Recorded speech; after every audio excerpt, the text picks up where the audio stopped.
Whilst we are exploring bigger ways of supporting well-being for young people, and whilst ThoughtBox programs are all about practicing these skills, there are some simple things that all of you educators and all of you as parents or as humans of the world really can activate tomorrow, or when you go back to school, or in your dining room at home or kitchen, just to invite conversations into safe spaces. So what, firstly, is a safe space? Well, ideally a classroom should be a safe space for children to feel that their voices can be heard, that they are listened to without judgment, with honesty and openness, and that they can share some of the issues that they are worried about, that they are concerned about, that they are not finding places to talk about. As educators, it is our responsibility to help young people to face the world ahead of them, and so we need to be providing them these safe spaces for them to talk. Now, in many schools, budget cuts have meant that pastoral care has been reduced, and so we've lost some of those vital times in form times, in registration times, where teachers will be just talking to children about daily lives. But it feels, and our research is showing this, more important than ever. We've got to put time back into the classroom.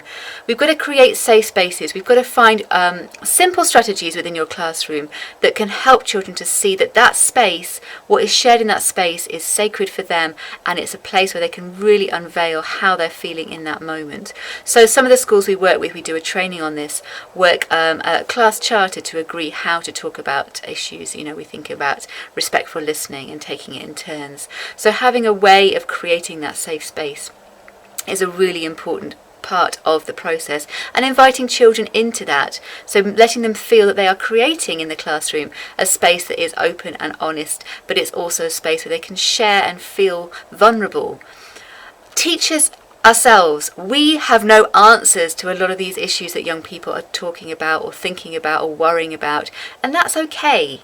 We don't know the answers, and that's okay. Actually sharing with young people that we don't know either, and we're concerned either, is a really valuable part of empathy building within that classroom space.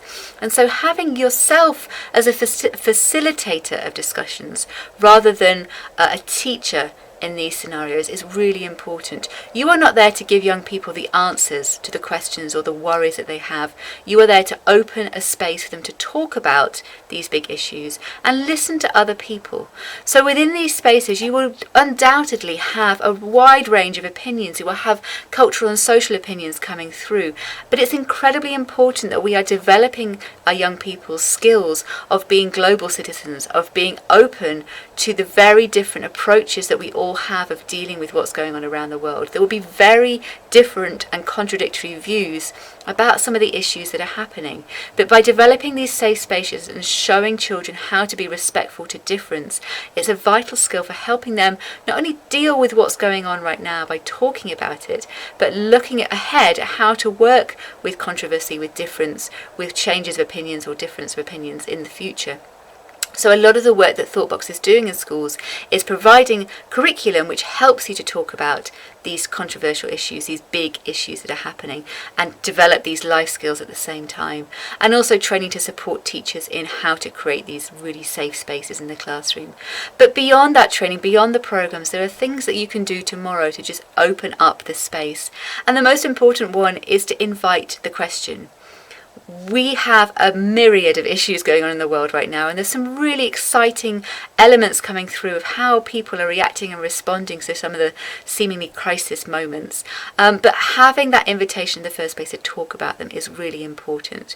So when you go back to school, when children share what's been going on over the summer, or when you start talking about things that people have been doing and things that are happening, or when you're looking at the news, don't shy away from the big stuff. Just put it on the table and have conversations about it. And just remember, you don't need to have the answers. You just need to invite the questions. Thank you for listening. Wishing you a wonderful day.